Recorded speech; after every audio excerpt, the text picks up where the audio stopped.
welcome back to my homestead. Today I'm in the kitchen because I'm going to be making blueberry jam, but not any jam.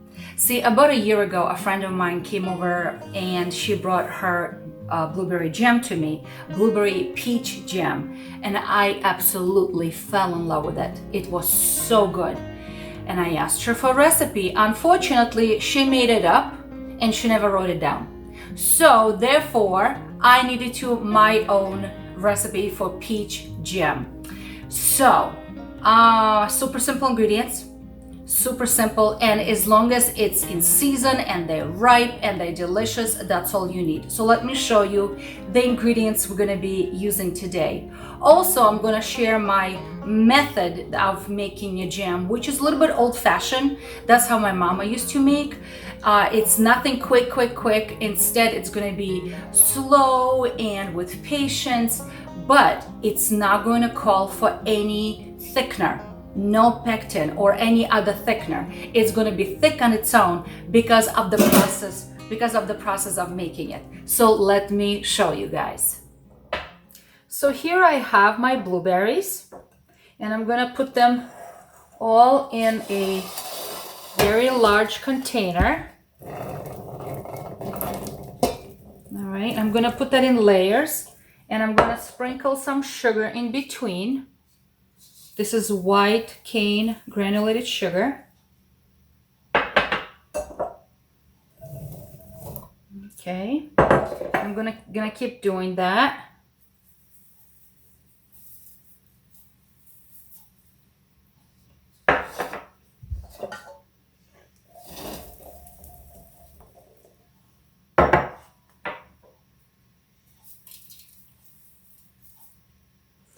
I already removed all the stems, all the leaves. It got cleaned.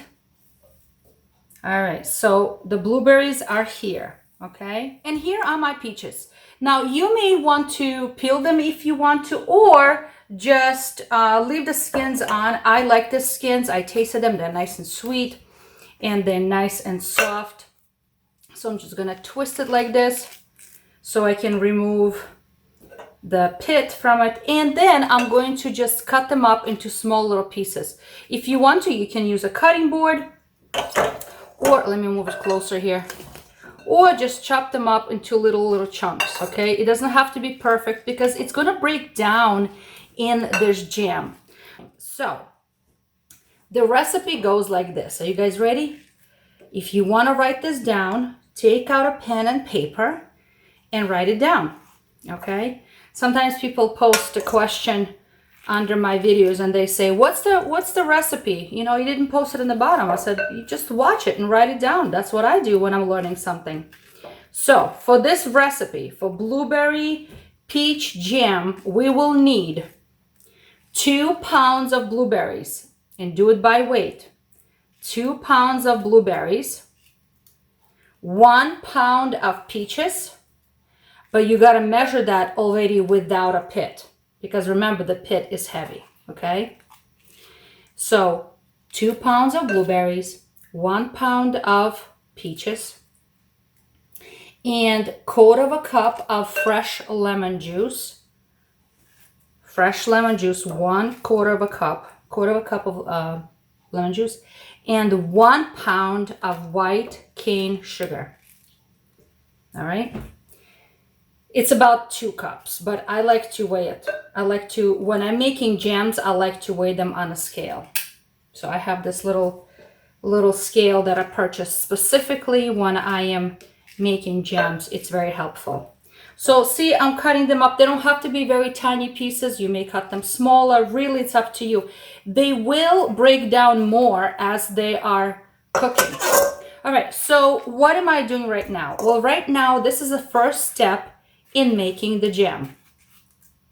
All I'm doing is I'm putting all my fruit and my berries together with sugar, and I'm going to cover in layers with sugar. I'm going to leave the lemon juice for later, so keep the lemons whole until you really need them. Okay, and all I'm doing, I'm just putting the sugar on top and between, And I'm going to leave it sitting just like that in my large pot that I have here. You can use any pot you like as long as it's nicely fits in there. It's going to sit covered with sugar for about 6 hours. For about 6 hours. And what happens in those 6 hours? By osmosis, the juices out of berries and out of the fruit are going to be withdrawn out. And they're going to create a lot of natural juice. And only after those 6 hours, I'm going to do the first cooking of this jam. Okay? So this really is a 3-step process. The reason why I like this 3-step process because there is no pectin.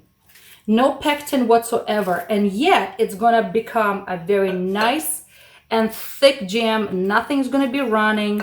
Nothing's going to be dripping. It's going to be perfect to be served on a toast with some butter for breakfast, or poured over ice cream if you like to do fruity ice cream topping, or it can be used in baking if you're making some sort of baking.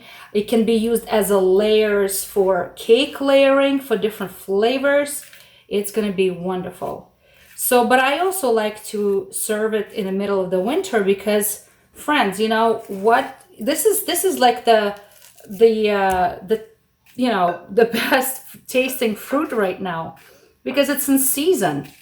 And in the winter, sometimes you buy a peach or two and you bring it home and it has no flavor, has no aroma whatsoever, and it doesn't even look like a peach, doesn't taste like a peach. And blueberries don't have blueberry taste because we want those blueberries for their vitamins, for antioxidants, to help our bodies to restore the healthy cells.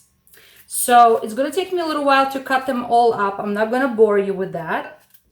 Okay, so now I'm going to be putting the peaches in here as well. And I'm just going to spread them out kind of evenly everywhere, just like that. And top everything off with more sugar. Remember, because we need about... Well, I'm making a lot, guys. I don't know if you've noticed, but I always make a lot because we have a big family and I like to share with my friends and family. So this is what I'm going to be doing tonight. Just a little shake. I'm going to put a cover on. And I'm going to leave it for 6 hours, just like this, to rest. So it's been sitting about 6 hours. And look what happened. The fruit and, well, first of all of the sugar has melted. Do you see how there's no sugar left? All of the sugar melted, but instead, the fruit gave out a lot of its juice. So do you see all that liquid on the bottom? Yeah, look at that. Isn't that awesome? So at this point, I'm going to put it on a stove and I'm going to cook it for a little bit. All right, so it's set for about 6 hours, maybe a little bit more, and it released a lot of juice. I remember my mama used to do it this way, but she left it literally overnight. She would set it in the evening and she would get up in the morning and she would start cooking her jams. So I'm going to put it in a stove for about medium high. I'm not going to put it awfully high, about medium high, just like this. And I'm going to allow it to come to a boil. Okay, so it's going to take a little bit, but I'm going to allow it to come to a boil. So one of my tips that I like to do when I am making jams, I like to use a very wide pot, nothing narrow. I like to use wide pot. It's okay if it's a little bit shallower, but as long as it's wide, because using a wide vessel allows unnecessary liquid to evaporate. So we want a thick jam. We don't want anything running. All right, so let this come to a boil. And when it comes to a boil, I'm going to slowly cook for about, I don't know, 4 or 5 minutes. That's all, about 4 or 5 minutes. Okay? That's going to be first cooking step. In the meanwhile, I like to get my lemon juice ready. And I like to use fresh lemons. I do not like to use bottled lemon juice. I just don't like that metallic taste. So I already washed my lemons because just because I'm not using the outside part of the lemon, the skins, I still like to wash them because I'm going to be cutting through it, so I need to make sure that they're clean. And I always roll them like this because I find it that they release more juice that way. All right, so again guys, for one single recipe we need quarter of a cup of lemon juice, but in my case I'm going to be needing more because I am making a bigger batch. All right, so I'm just going to get some lemon juice going.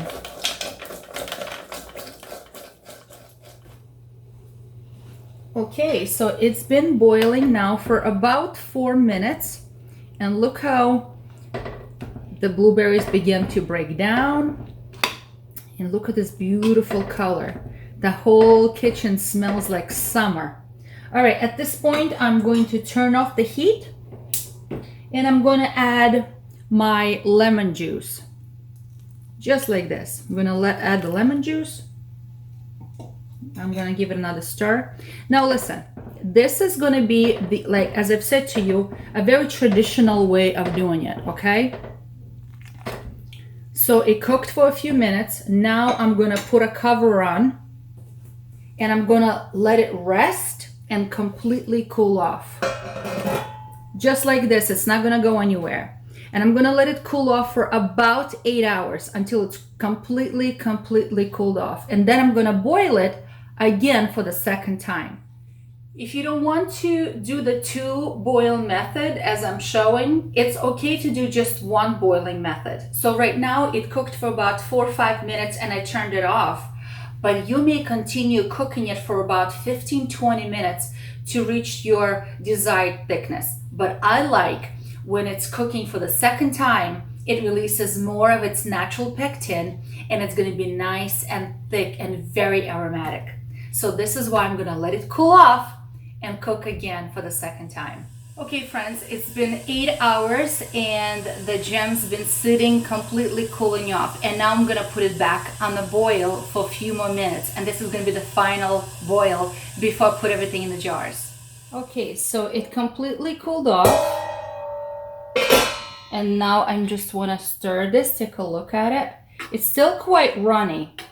So I'm going to put it back on the boil. Again, medium high.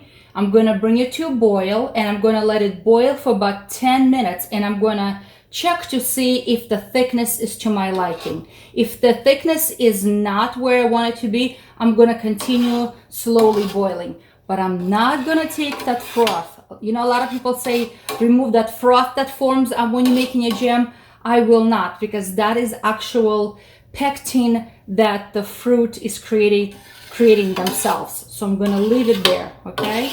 So let this come to a boil. In the meanwhile, I'm going to get my jars ready by sterilizing them. And I'm going to get all my other equipment clean, sterile, and ready to go. So it came to a boil.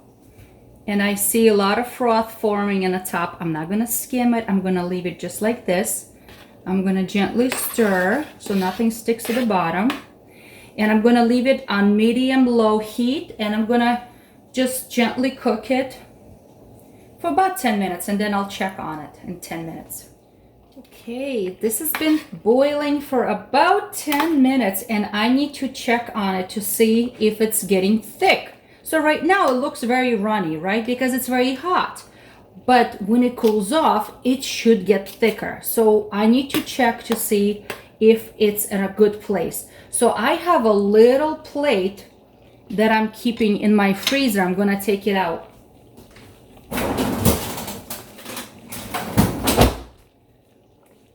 So I have this plate in my freezer that it's nice and cold. So I'm just going to put a little bit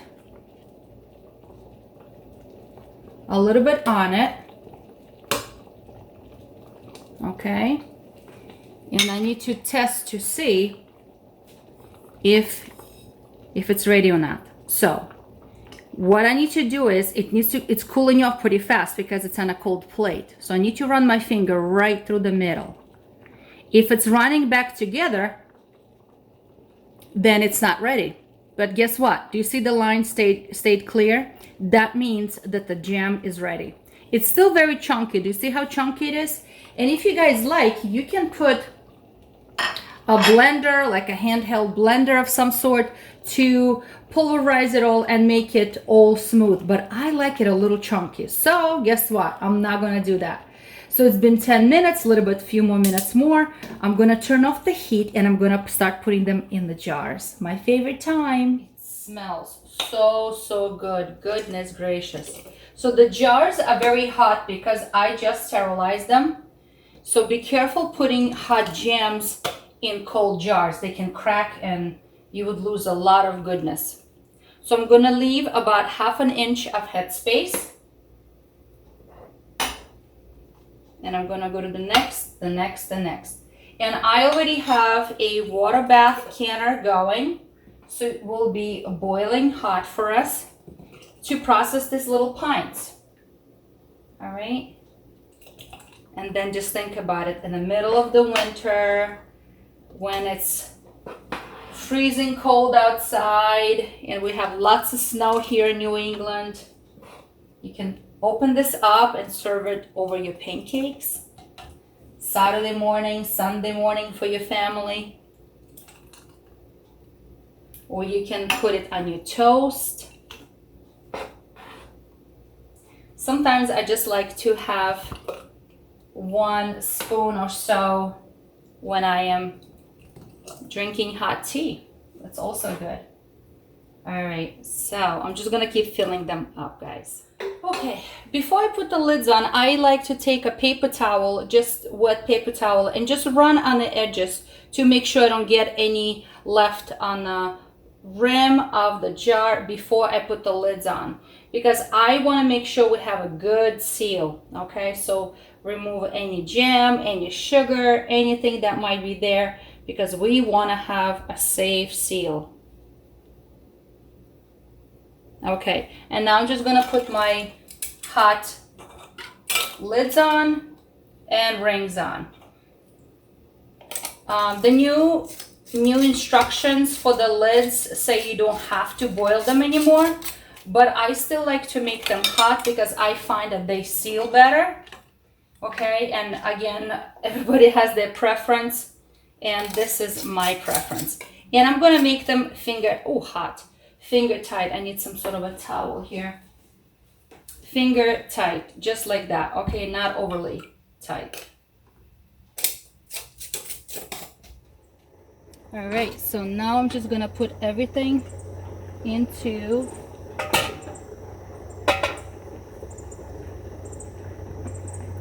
the water is already boiling. And I'm gonna gently place them all inside.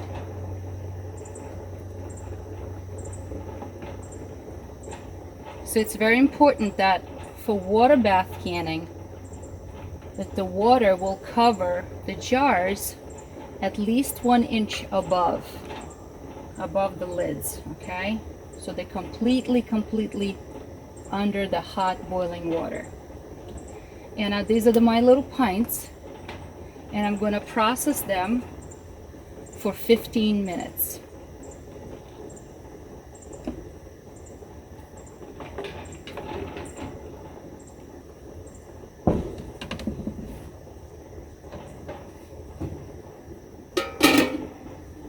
That's it. 15 minutes later, I'll see ya. Okay, friends, the jam is ready and it looks wonderful. So one more tip I want to give you guys how I make jams. Even though it is delicious today and I absolutely love it, but it's even better when it sits for about a month and all of those flavors are married together and they are absolutely wonderful. How many of you know that the soup next day is even better than the first day, or lasagna is better the next day than today? Well, same thing with this jam. Well, most of the jams. So give it a little time to before it's served. So it's nice and dark and rich in color. Obviously, because you know the star of the show here is blueberry. It was 2-to-1, 2 parts of blueberry and 1 part of peach. So that's why we're gonna get the taste of peach, but the color is gonna be majority of that rich color of blueberries. Okay, friends, it's time to give it a taste.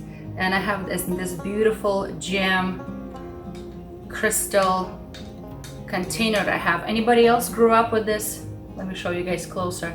In my Slavic, oh, I love that pinging sound. Ping, ping, it means it's sealing. So let's give it a taste.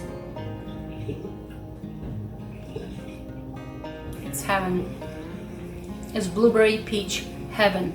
What I really love about this jam is that it's not overly sweet. I grew up with jams when they were made 1 part berry, 1 part sugar. And it's a lot of sugar. But this requires a whole lot less sugar. And the slight taste of lemon is just what the doctor ordered. It's perfect. So friends, whether you have this beautiful serving dish for jams or not, it's okay. You can serve it any way you want to. But this is going to be a wonderful, wonderful jam to put away for the winter time. So on this note, friends, I hope you're encouraged to learn how to make jams. Fresh in season, store away that goodness for the winter months. So be encouraged and try something new.